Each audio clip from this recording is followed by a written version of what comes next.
have no idea why this is happening, but I'm seeing something there and something else there.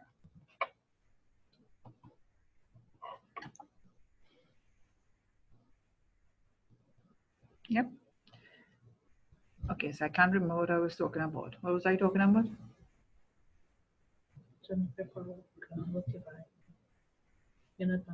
All right, good.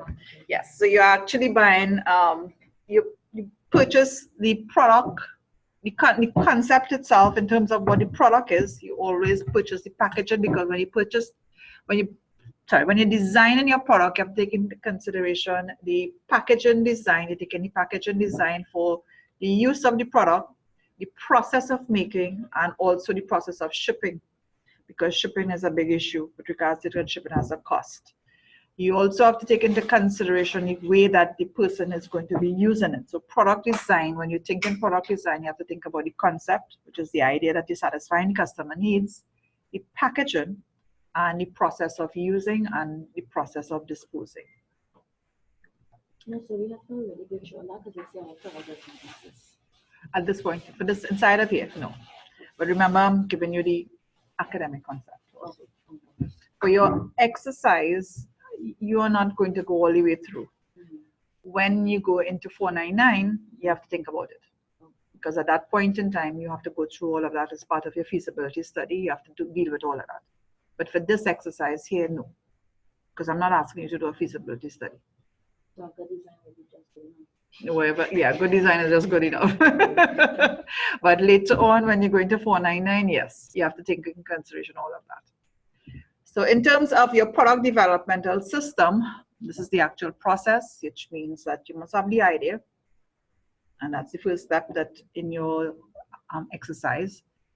You have to look at your resource capability, which is your ability. Then you have to identify the customer requirements, which is the marketing research that I ask you to do. Having done that, you will do the functional specification, which is everything there that is in blue is actually under the House of Quality. So you do the functional specification as the first stage, asking you to come up with an idea of the template for what the product is going to look like. Later on in your quality management course, you will then do the actual material specification, the process specification, and the quality standards for your product itself. Once you've done that, you have to actually review it, which means when you go to 499, part of what you have to do is test the product in the marketplace. So once you've created the product, you then have to go into the marketplace and get it tested. You get approval from the market. So which means you then now come back and redo what you have to do to make your tweaks based on that, which means you then go back into the marketplace. And once the product is in the marketplace, and in 499, the closest that you get to the marketplace is when you have to do your exposition. Some of you may actually go on after 499 and make it into a reality. And I know that in this year, I know 4 groups actually said that they were going to make it into a reality. One of them was already doing it. And 3 other groups were saying that they will be doing it. So I guess for us to keep tabs of them to make sure, to see if they are on track of doing it. Well, other than Mohan's group of the game, and then you had Smiley group of the rice condensed milk. Smiley, they call the product Smiley. And they were making rice condensed milk. And it is really good. So they were targeting persons who are lactose intolerant. And therefore they were making condensed milk from rice. And it is just like condensed milk. And there was the group that was doing not so much event planning, but the supportive stuff for event planning. So he was doing like cards and all of those kind of stuff. So this group was doing, and he was on South, and another South group. They were doing wines, and they weren't so they're doing like coffee, and that was the first. I mean, I had hibiscus wine already, because they had hibiscus wine, they had coffee wine, they had a number of different types of wine that a non-traditional one. I remember the very first time I taught ENTP 210, actually, that's way back in 2010, 2010. There was a young girl there who did hibiscus wine way back then. From that time, every time I've seen her some episode often, I say, "What about the wine, girl?" She said, "Miss, that was for the class project." I say, "If you had done that wine way back then into the marketplace, how much money you could have made out of it?" And the thing tasted well because she actually made it and she brought it in class and whatnot, and it tasted good. But you see, we don't believe in our product, and if you don't believe in your product, you wouldn't go to market. That's part of it. Yeah? Okay, move. Okay, why are we not moving? Right, so which means that, well, I think we covered this already, that where we can, some other ideas to be able to get it from your idea to come up with your concept. Well, of course, you have to listen to your customer. That's kind of like where you do your market survey, focus group, etc. Based on that, you look at what the competitor is doing, you look at the market trends. If you were internal, you talk to your staff, or you talk to persons in your R&D department, or you can look at existing product and see gaps in existing products, which is kind of like what you all were looking at in terms of coming up with. So instead of using what people use right now to wake up from parties, they just start do drink for the last hour. Hopefully. Or actually, the strategy is the designated driver. That's the strategy that most people use now for parties. So you're a designated driver, so you're just drinking Coke for the whole night. Or you can look for ideas in your supply chain. So what do you do? So which means that in the ideal scenario, if you're doing this for real, and these are the guys who are in the 499 class, and those who are going into the 499 class, you then have to figure out, is it feasible? So which means, is it technically feasible? So how difficult is it going to be? Is it acceptable in the marketplace? That's market feasibility. So therefore, how acceptable would the market actually want it? Vulnerability, that's a little bit in terms of organizational feasibility and financial feasibility. That's the risk involved, the financial and the organizational risk involved in terms of doing it. So while you have a great idea, you have to actually go out into the market and you have to test it to see how feasible it is in terms of financially, operationally, technically, and market feasible this thing is. And therefore, what you're looking for is the investment under the financial feasibility. It's the investment return. So what kind of return on investment do you expect with regards to it?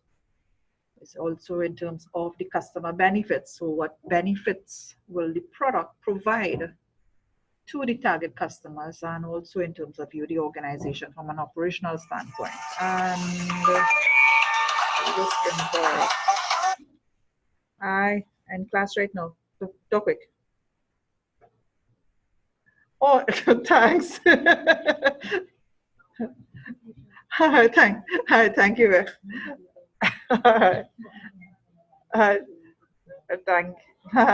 Thanks.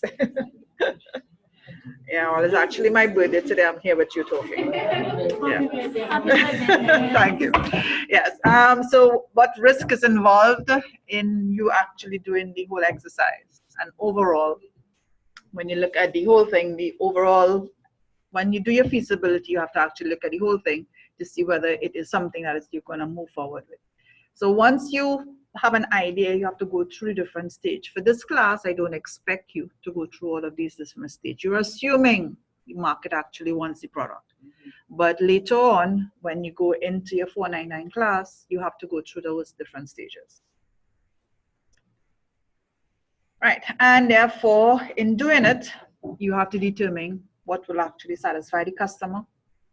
You have to translate the customer desire into design, and that's actually what we'll be doing for this class. And we're going to be doing that using the house of quality, which means that we have to come up between the relationships between the customer desire and the actual product features. So the first stage is, of course, identifying the customer wants. And that's what you do the market research for. And then you're going to identify how your goods and service, which is the product features, would actually satisfy your customer wants. So you're going to relate the customer wants to the product house. Then you're going to identify the relationships between the firm's house, which is all the different features. You're going to develop the importance ratings of these house, how important those different features are to the customer. And you're going to evaluate competing product to see exactly how competitive your product features are in comparison to the competitors. Well, no, we're not going to do a comparison on technical attributes because that's all outside our scope for this class. So the first thing that we actually want to do is, as I mentioned, you're actually going to develop the customer wants. And that's the first portion here.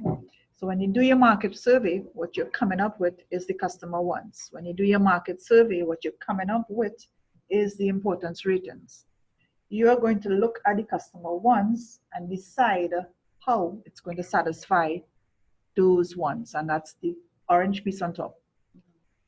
You are then going to look at the relationship between the customer wants and the house. And here is where you are now trying to figure out the most important ones in terms of the important features. So you're going to compute that. The top part of the house is the interrelationships between the features. So while there are multiple features, there are some features that are going to be strongly correlated with one another and therefore really be one product feature. So while the wants translate into the house, and if you notice how the house is much wider than the wants, because it's really the expectation is one wants would actually have more than one house. So the minimum you're supposed to have is a 1-to-1, but you could have a 1-to-many. One wants, many house. And the competitor assessment, remember when you collected information on from your target customers, you also collected competitors' information. That will guide how you're going to come up with that. We'll calculate the relationship matrix. We will calculate the weighted ratio. And then to see from that exactly what are the most important features that you have to address in your product.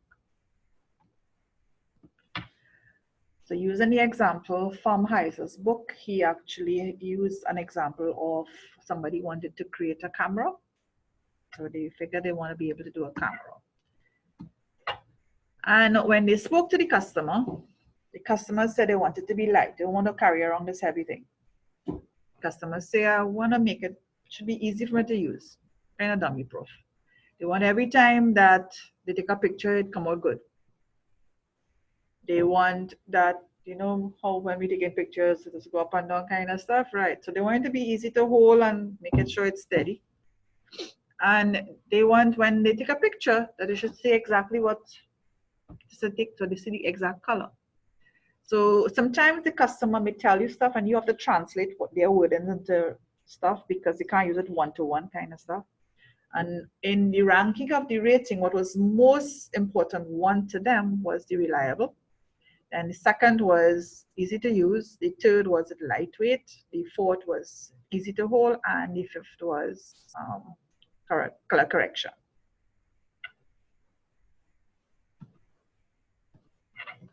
And in doing that, they decided that in order to be able to address, I should put it together so that I can see it together, right? So in order to be able to address the lightweight, they use aluminum component. In order to address the easy to use, they use, I see autofocus. Yeah, they use autofocus and auto exposure. In order for it to be reliable, the autofocus and the auto exposure. In order for it to be easy to hold, they also made it with ergonomic design. And for color correction, they use a paint palette. So those are the different features that they use to address those ones. So what they did, once they come up with the ones. So these are the ones, and these are the hows. They look at the relationship between these ones to the hows. They decided that they were using a rating of 1 to 3, and they used some color codes to be able to do it. You can choose to do that, or you could use numbers, use the numbers directly. My preferential choice, I always like to put the numbers inside of it. Colors look pretty, but I put the numbers because it make it easy for me to calculate. I like to make life easy for me, because eventually I have to calculate all of this. So I put a number there for when I have to calculate it, I could calculate it. Your choice. Most of the times when I see this in books, they create a little color code and they put it, I guess they like things pretty. I like things to be make easy for me. Your choice, as I said. Right, so these are the relationships. So if it has very low relationship, you rank it at 1. And this is your ranking scheme. You can choose any number that you want here as long as you identify it. Medium has been 3 and high has been 5. So between lightweight and low electricity requirements, there is found, and this is judgmental onto the book, as long as you could justify it, they found that something lightweight, low electricity requirement, there is a low relationship. Me personally, I ain't seen a relationship between that, but that's my judgment. But this found, I guess is the wiring, and therefore the wiring and whatnot could have a weight, which means that there's a very low relationship. So they look at it and say, okay, there's a low relationship. Lightweight aluminum, so they actually found that it was medium. I would have actually put that to be high. So I would never put that to be medium, but that's their choice. Autofocus, well, there's no relationship. Auto exposure, no relationship. Paint palette, I would have actually put a small relationship also in terms of that, because the amount of them could actually have a weight inside of it. I would have put a low relationship. As I said, this is all judgmental as to who is actually doing it, as long as you could justify what you're using here on. Some things are apparent and some things are not apparent, and therefore you could put your judgment. Lightweight, they also saw ergonomic design. I could actually see that in terms of blue. But easy to use, well, yeah, there might be something in terms of that, yeah, because it depends on your wiring system and whatnot. There's some relationship here. Aluminum component, no. Autofocus, yes. And I would have actually put a higher one. Auto exposure, this would have been the medium. Paint palette, all right. Ergonomic, yeah, that's fine. Reliable, yeah, definitely this. No relationship, yes, this. I might have actually put this higher. This could be there, this could be there, not no relationship. Easy to hold steady. I would have actually put a relationship here, because it means that depends on the aluminum component, depends on how the mold of it and the type of it might have an impact. Me personally, I can justify it in terms of metal. So once you can justify your stuff, you can put your stuff in there. They saw easy to hold as being extremely high in terms of ergonomic, and that's correct. Color corrections, they just put it for paint. I would have actually put a little relationship here too, because to me, color has something to do with this too. I would have actually put a low relationship inside of there. Even in terms of electricity, because electricity would actually have some influence in terms of the color, because but again, it's their stuff. So your judgment in terms of how you actually do it, as long as you can justify that.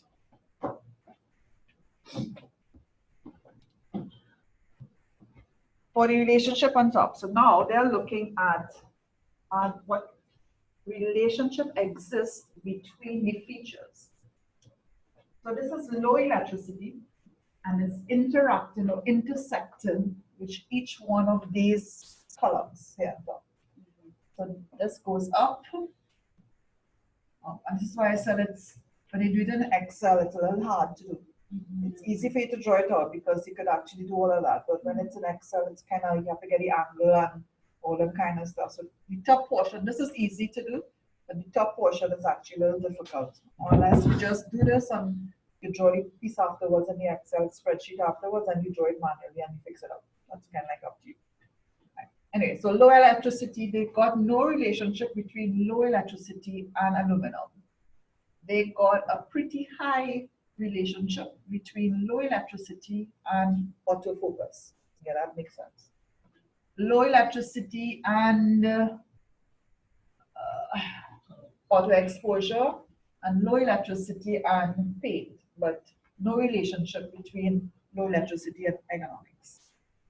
And then for aluminum component, this had a relationship with the auto exposure, it had a relationship with the paint, and no relationship with ergonomics. That's not, hold on. For this here, not here, it actually, well, actually, no, it had no relationship with anything. That's true, you're quite correct. So the aluminum component had no relationship with anything. Okay. All right. Well, okay, I guess for their judgment. The autofocus, actually, you're quite correct. Autofocus with the auto exposure, with the paint, and nothing here. And paint had no relationship. But actually, paint was related to all of these things on top here. Yeah. So that's how it's those related, how it's the good piece of work. Thank you, Salima. No, I just don't know. Okay.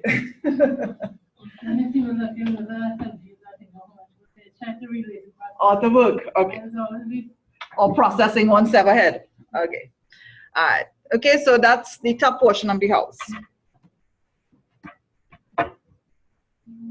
Now, so this is now the weighted rating, which is the calculation portion. This is 22. Remember, this is 1 in terms of the number. So this is the importance rating. So it's 3 multiplied by 1 plus 4 multiplied by 1, so 3 and 4 is 7. 5 multiplied by 3, that's 15. 15 plus 7, which is 20. So that's how you get it here. Which is why I said when I do it, I just put in numbers here so it make it life easy for me. But if you want to make it look pretty and you put your thing out there, that's up to you. Similarly, for this lightweight, there was just this, and therefore that's 3. So 3 multiplied by 3 is 9. For this, it's 4 multiplied by 3 plus 5 multiplied by 3. That's why you're getting numbers. Okay? Yeah. In the house of quality picture before, right? It had such a red dot. And then the thing before that, we had like 2 red dots. How come? Okay, now hold on. Right. Yeah, so there's 2 red dots there. Put up, yeah. And when we move to the next slide. The slide here? A lot of. No, this is top of the house. So each This is the top of the house. We are looking at the middle of the house here. That's the bottom portion. Oh, there's something different. Yeah, if this portion is actually this portion here. This piece here. The calculation that I just did here. So it's 3 multiplied by this. So this portion here. Not on top. The top piece of the whole, all the dots was actually on top of this piece here. As you go from the house on top. No, you can use the same rating. Yeah, that's just to show relationships between it. You're not using any calculations there. Was that? For them, they assume that. Yeah, they assume it. That's all the relationship. You just have to justify why you choose it. You're not on top of the house. There's no calculation required. The calculation is required just there. It could have been a dot, or it could have, exactly. Yeah, it's your perception. Separating for this, yeah. So you're evaluating each piece separately. That's the top of the house. If you look at it from the drawing standpoint, that's on top there. Okay, the calculation took place here. The top of the house is on top there. Just looking at this portion here, it's on top. So those are the last for the dustbin. It could be, yeah, it could be, yeah. It didn't necessarily have a strong relationship with any one of those stuff. That's your perception. They perceive it to have very strong relationship. And so they calculate it to get, and the reason why you do the calculation is because you want to be able to get the most important feature. So whatever here, no here, this is the most important feature. And therefore the most important feature for that camera worked out to be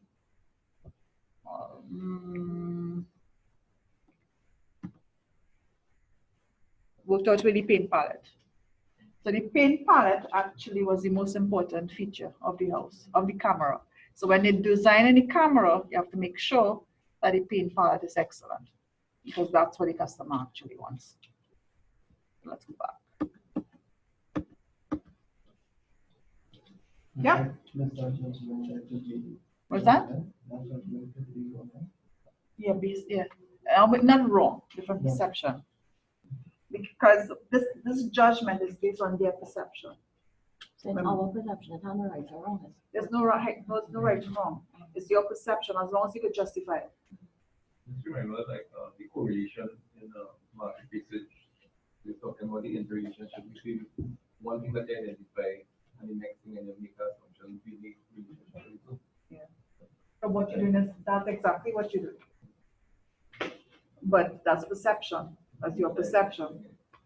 But you have to justify your perception. Once your perception is justifiable, yeah. The only way somebody can argue against it is if they now bring a reality and say, well, your reality is different, and then say, well, your perception of. That's the only thing that actually changes after that, because only reality could change perception. Right, and then we look at the competitor stuff, because remember we got the competitor stuff, and we look to see the extent to which the competitor actually address all of those stuff, and whether or not the competitor A was doing it good, competitor B was doing it poor. Well, they use a rank of good and poor.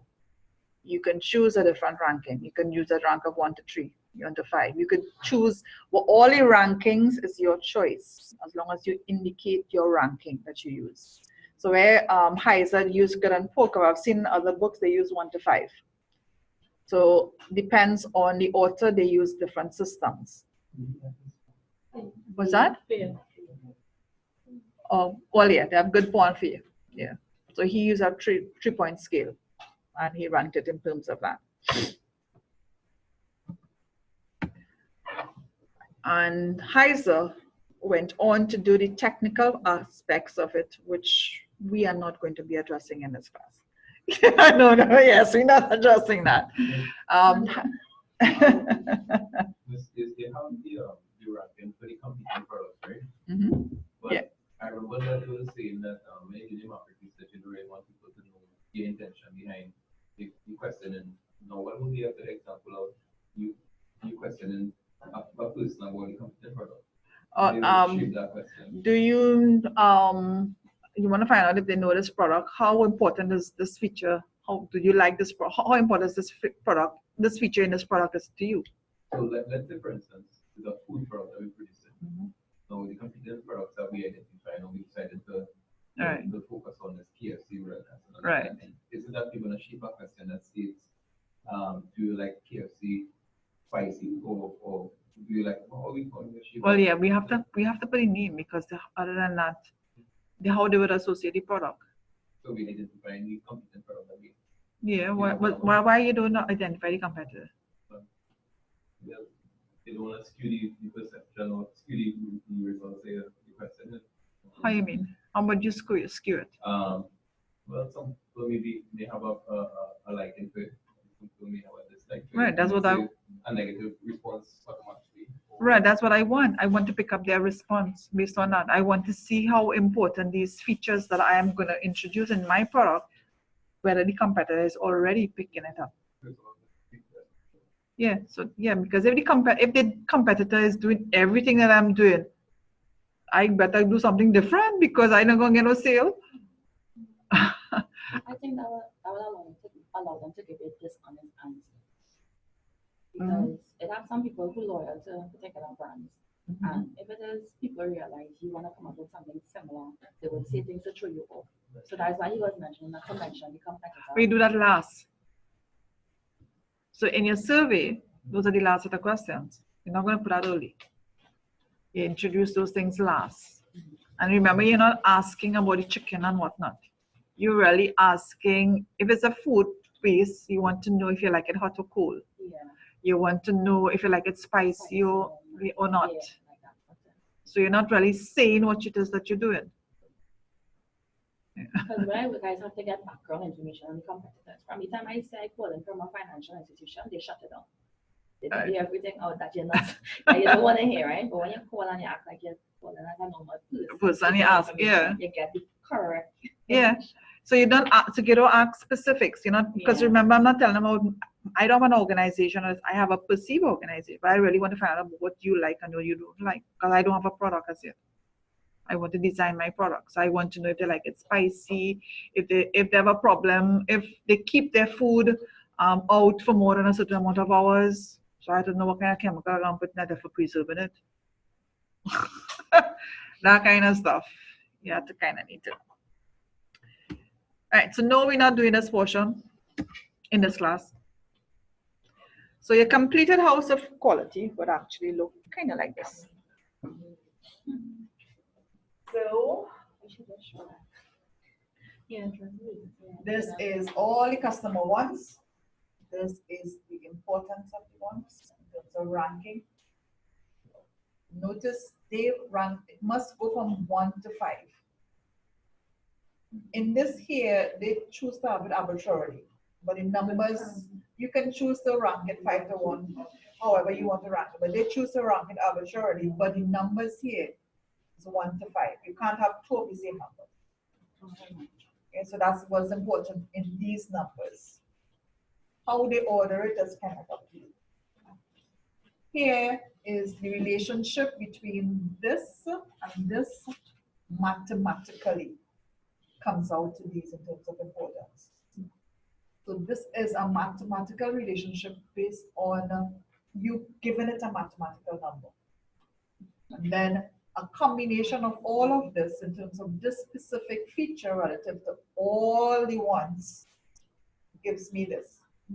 So this feature is most important because apparently it should have addressed all of these things. It could address the most of it in terms of that. So I would, when I'm designing this product, I would make sure my field palette, great, white colors and whatnot. I would also make sure that I have autofocus, the second in terms of ranking, economics is in terms of For assignment, you want all these steps like what you went through before with the charts leading up to this, or you want this completed? I want this completed, but I'll explain. Okay. So while if you showed this alone, you would have to explain everything that goes beforehand. But can we lay it out like how it was? Like over there. No choice. We ended up with this. And actually, no, in the first ones, right, we did have the lightweight and we have the numbering. Now you said that you would never have a number that repeated. Now we have 1 to 5. Now, we initially start off with the 50 surveys to figure out the needs. Right. That kind of thing. Is this an average of the results, or is No. it that we see the results and we say, all right, so that is. No, you would actually come, when you run your numbers, it would come out here. When you run it out, you would actually see based on the frequency. Well, if we have frequency, let's say for instance, you have lightweight as one of the things, and you give them a ranking to do. So some people rank it, 20 people rank ease of use as 5. Right. Is it that you're gonna add that and divide it by? No, it's how many of them rank 5. And therefore, I would then have the frequency, the combination frequency, and then based on that, I could then say, well, this is the most important. Based on the frequency, the summation frequency at the end of each one of the numbers. And let's explain that again, because if somebody else say reliable, I rank it 5 too. Right, so, okay, you have 50 of them. All right, so when you do frequency, you have a summative frequency. So I would say this was the majority of them, 50 of them give this 5. 10 of them, no, 50 of them give this 4. You will hardly get 50, but actually you could. But let's say you have 50%, ranking between 5 and 1. Forte, give it 5. 2, give it 4, whatever, and was distributed down here. So when I do a summation in terms of it for this, the maximum was, you can choose, okay, this is 5, and therefore this was 40 of them, say 5. Highest was 5. And I look for the other one, how many of them highest, how many of them, and therefore I could be able to figure out the most important based on that. Okay. So, So you're looking for the highest rank. You can, if sometimes in your scaling, some people don't like to give 5, and some people like to give 4, because some people just don't like that. No, it's real. They don't rank people the highest to give them the best. I do that sometimes. Nobody can be perfect. So I would, if it have touches in 4 and 5, I would give it 4. Unless you really impress me, then you'll get 5. So, but 4 might be very good. So what you might choose is that 4 and 5 is what you would consider, because you know psychologically people think like that. So I would then say 4 and 5 and rank how many of them had 4 and 5, and how, the frequency of 4 and 5 to figure out my importance. so we just basically tallying up the numbers and see which one is the most to the least and we assign a number to it. And then we say what number, based on that number in scale, you now get your 1 to whatever. Because if it was 10 of them, you would get 1 to 10. Yes, I will be calling you when we do this one. I will need some guidance. How you would call? Yeah. Yeah, not a problem as they don't call it an inopportune time, but Because I hear that number when you're doing it, it's something yeah. different, so. I remember my office hours are during the week on Tuesdays, Mondays, and Wednesdays here. So I'm generally here from 2. Sometimes I might be here as early as 12. Depends on, because I'm scheduled to be in South on Tuesdays and Thursdays, but I'm not in South every Tuesdays and every Thursdays. And the days that I'm not in South, I actually make up my office hours in North, so which means I'm here from 12 for those days that I'm not in South. But generally, I'm here like around 2. And of course, you all are free to catch me after my class as long as you let me know that. Right. So these are the different house of quality. So the first house actually takes you from custom feature to the design, well, customer requirements to the design characteristic, which is the features. The second house takes you basically, yeah. So you will then take the features and come up with the components. Heiser, when he did it, in some cases, he actually went from here to here when he talked about the aluminum features and all of that. Really, it should be more like lightweight kind of stuff. While you want it to be, light, and you don't want it to be heavy, you use a lightweight material. And then, if I want a lightweight material, I would use aluminum. So it was so I'm saying a lot of the authors, when they were doing these things, they were not pure, because they were actually mixing up some of the concepts from the house. And so in this, the true house is supposed to just be design characteristics. You're not defining components as yet. And then you take the design characteristics and come up with the specific components. And then based on these specific components, you look at how you're going to produce it, which is the production process. And then once you produce it, you come up with your quality plan, see what quality standards you're going to put inside of here and inside of here, which is done in 410, which is quality management. You do those other portions there. So in this instance here, we are just looking at this portion here, the results. And in totality, when we look at it, this house here is, and this is kind of like when Dr. Bahau and myself was looking at this whole thing again, and we realized that there were different perspectives viewed on this stuff. And when we looked at it, this is kind of like what the marketer could actually do. Because the marketer really don't know much about the technical stuff. So the marketer can get the customer information and figure out what the customer actually wants in terms of the technical stuff that you actually want. How And therefore, they will then pass this information to the engineer. The engineer will take what the customer wants and come up with the material requirements for it. Then, once the engineer design the actual stuff, pass it to the operations manager who have to make it. And the operations manager then take all of that, say, well, this is the machinery I need, this is how we're going to run the process, and this is the production process, and he makes it. And once he makes it, then the quality control guys come in and say, well, all right, let me check to make sure. So I'm going to look at your process, I'm going to look at your materials. These are the quality controls I'm going to put in place, so go back and make sure everything right before you go to the customer. And that's kind of also quality. So for us, for this slide, these 3 portions, we're doing quality management. Because in this portion here, is what the marketer we are addressing from that perspective. Because Kaiser teaching, of course, his book is production operations management.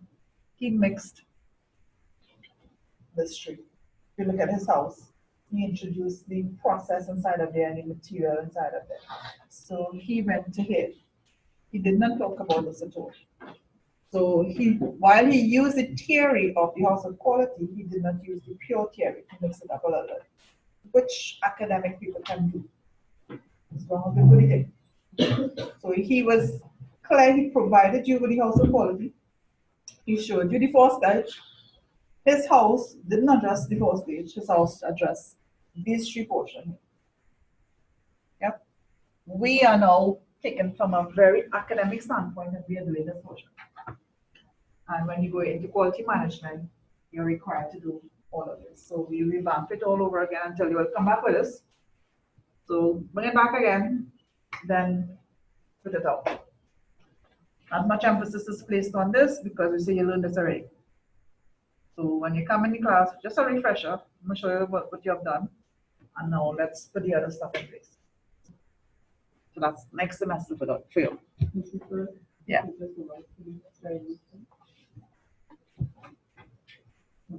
Yep.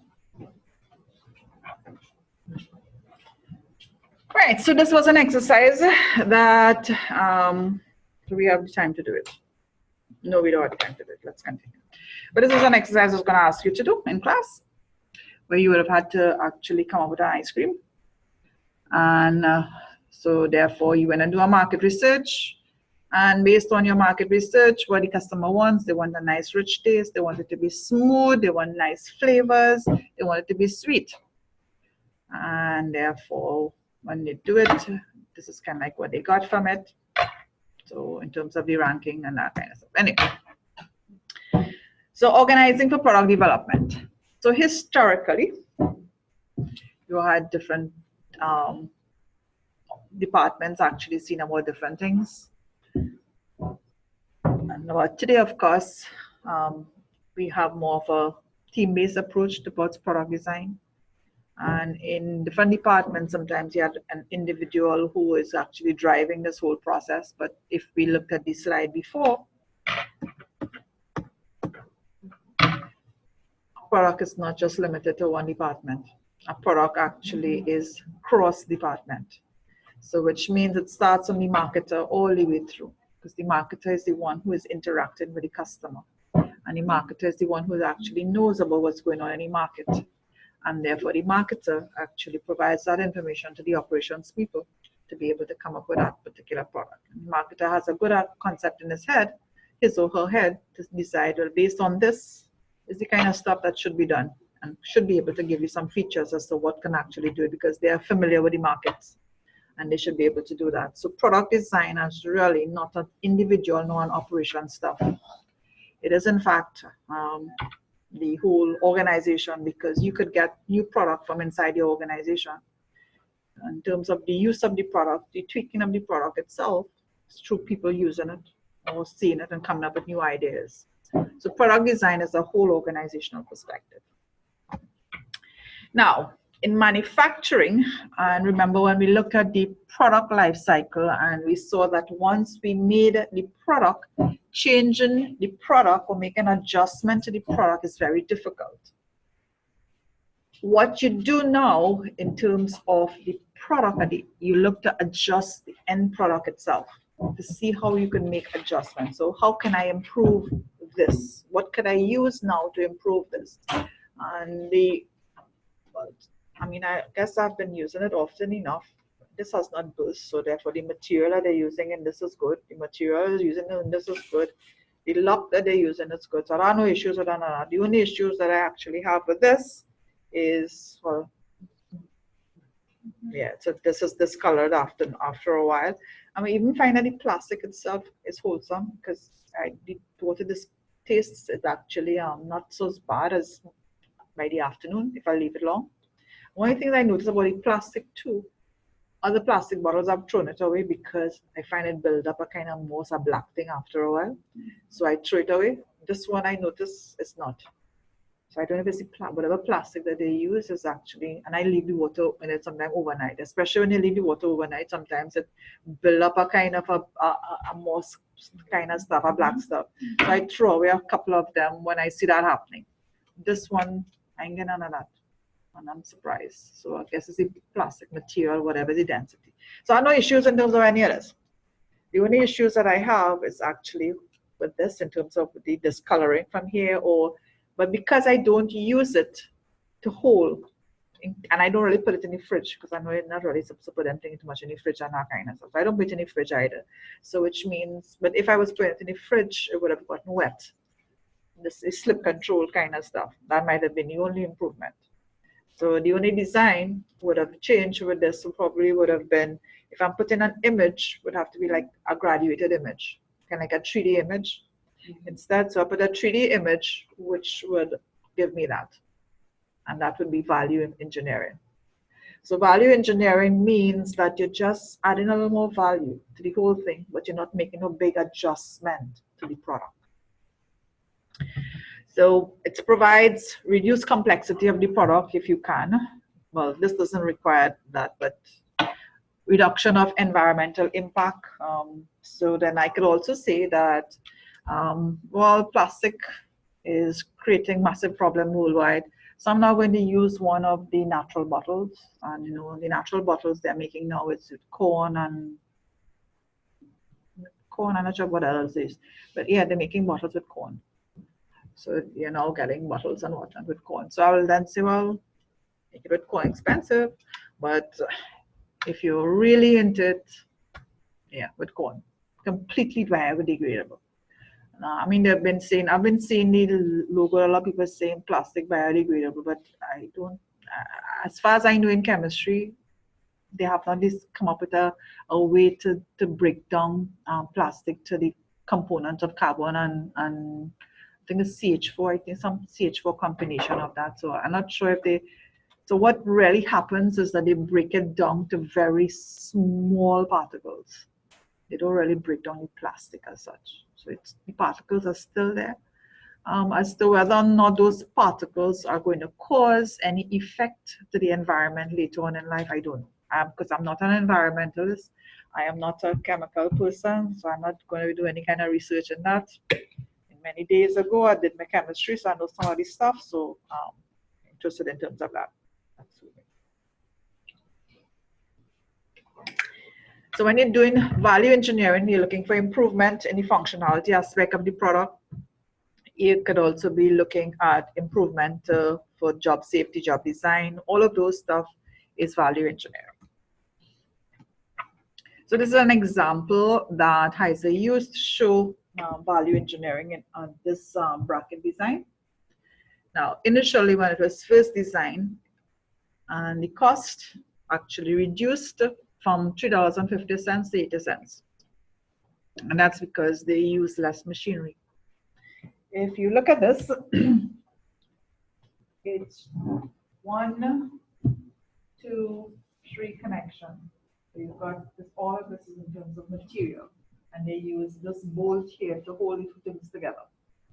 So then you say, well, okay, well, if we remove this and then instead of this, we just use a small thing to hold the two things together, we save all of this in terms of material. And we still have this, so we now, instead of having this design this way, we just create two smaller pieces and we connect them here. So we change in design, but it's basically almost the same. Using less machinery, same angle stuff. So we still using the same materials and that kind of stuff. We still have to bend it, we still own all of that, so machinery and change, but I'm using less material now. And therefore by just changing around this from two design here, I save myself work in terms of the mold that I have to make and all of kind of stuff. I save all of that. And because of all of that, I'm able to reduce my cost to $2. Then again, I looked at it and I said, well, really and truly, if I just make this thing straight and have this as one angle here, so it's really just bending it now. I extended this just a little more. And instead of bolting that, I just have it all the way here and just bind it up right here.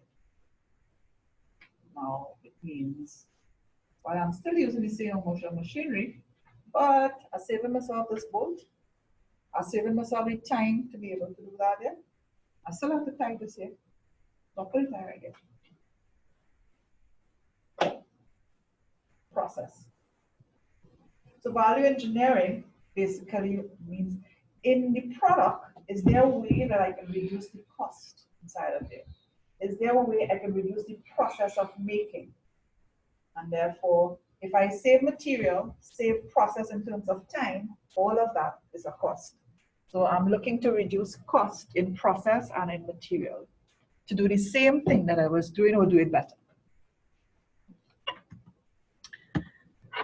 So when we're looking for product development, what we try to look for, of course, is robust design, meaning it could actually stand up through test of time or do everything it's supposed to do. But you also try to look for modular design. Modular design means,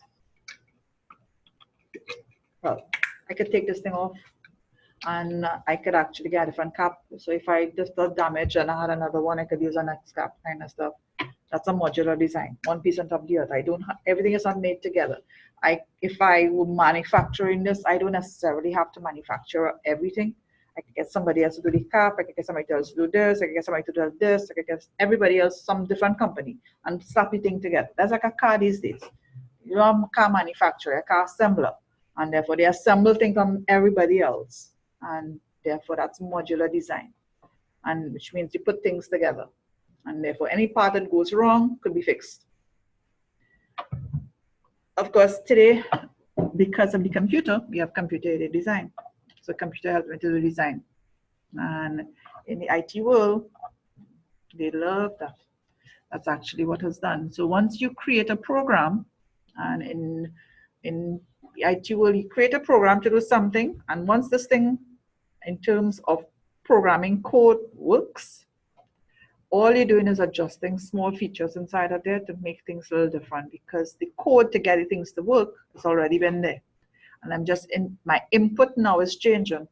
So that's why I can get different shapes and whatnot, because the code to do the shapes have already been there. And that's computer-aided design.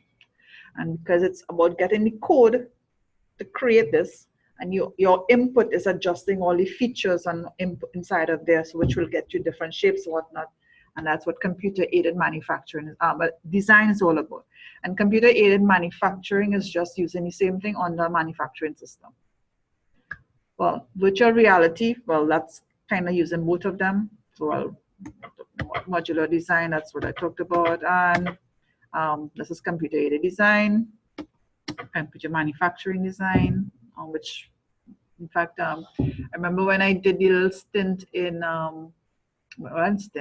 project in Sunshine Snack. Sunshine Snack is, well, is ABL, I think. That's the name of the company that owns both of it, and it owns Charles Chocolate too. Yeah.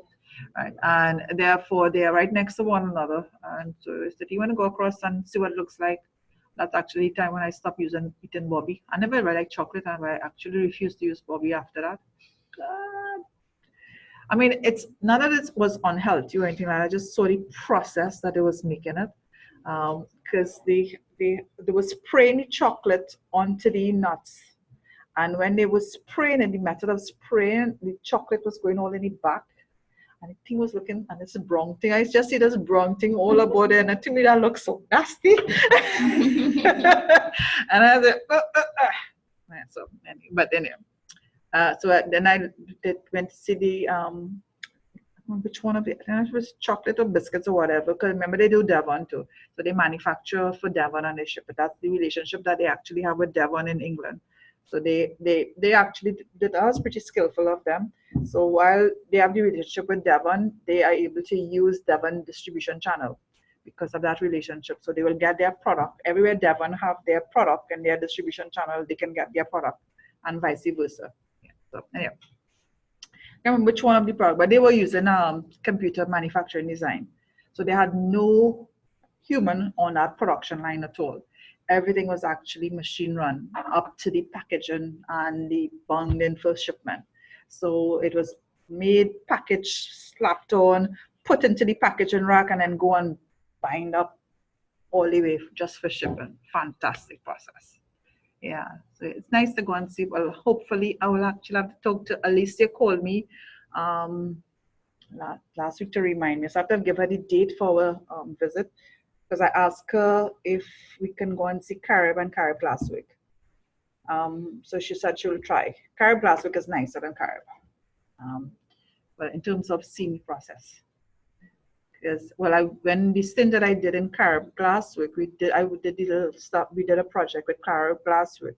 But in Carib last week, we could actually see the scheduling, and the scheduling go to the manufacturing. But in the manufacturing process, there are like about 4 production line, and you'll see the furnace, how the furnace actually, all the glass is melted, how it comes through the mold and go through the production line where it's shown the quality control, and then they actually have the test to check the bottles to make sure that the bottle has all the specifications. So it goes through the stuff and checking all the dimensions of the lip and the size and every stuff. And then it goes from there straight into the packaging room where it's packaged, bound and whatnot. They're fantastic when you see those stuff.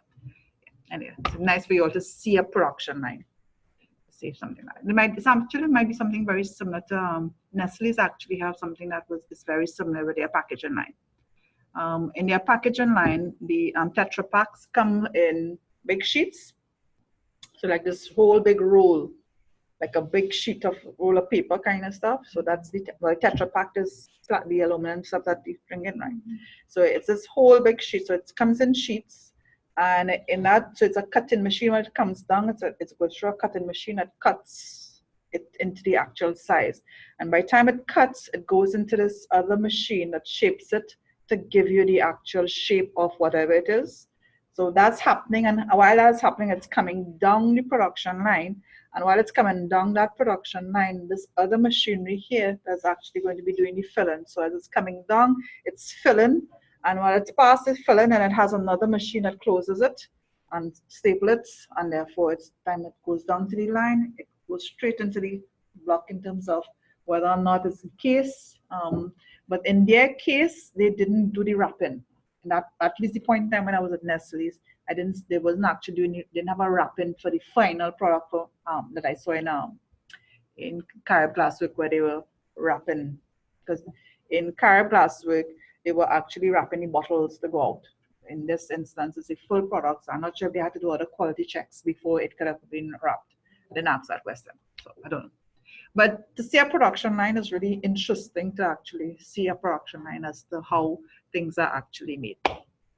Anyhow, so the benefits of using all of this stuff, of course, you will get better quality product. You can reduce your design time. You could reduce your production costs. Of course, you must have a database that does all of that. And of course, you can get new capabilities. Well, value analysis means I'm going to look at the whole process to make sure everything actually works. And of course, in today's environment, when we design, we need to ensure that we are designing product that is both ethical and environmentally friendly. So therefore, which means that when we are bringing a product into the environment, we have to take into consideration that we use the least amount of resources, and resources in terms of energy and material. And also we have to take in consideration what is going to happen to our product at end of life. Well, I did mention Trinidad and Tobago is not taking that into consideration, but in other parts of the world it is. In the European environment, their agreement is that the manufacturer is responsible for end of life. In the American context, some of the states have agreed to buy into that concept, but what they're doing is they're asking customers to return it to their compound. So they're not taking responsibility for final shipment. In the European environment, that was actually placed on the manufacturer responsibility. So at end of life, you're responsible for the getting rid of the product at the end of the life. So designing your product with regards to that. And in designing your product, of course, you try to make your product as far as possible recyclable. If you can, try to use recycled material. But of course, try to use less harmful ingredients. So in your drink, make sure you're not harming nobody. Use lighter components if you can. Try and use less energy, or if you have to use energy at all, try to use renewable energy. Try to use less material. And of course, there are a number of laws and international standards and industry standards that guides how we behave in these particular ways. So while we don't have any law in Trinidad and Tobago that calls for it, I think the Bureau of Standards have some guidelines as to what are some of the standards, just from national standards kind of stuff. But from an environmental standards, I don't know if they have an environmental standard stuff as to what is required in terms of product. But there are international standards for these things. Of course, we need to know that your product life cycle is, of course, shortening because customers' needs are changing. So which means product development are happening very fast. And therefore, in your product development, don't ever think about coming from starting from scratch. Always look for tweaking. Which is why when you're looking for new product development, look at your product life cycle. Look at the supply chain or the value chain of your product, and you look at upstream and downstream, and therefore what adjustments, which means that's the easiest thing to actually improve your product and extend your product in terms of different markets. So you know what I'm talking about, right? Mm-hmm. Okay.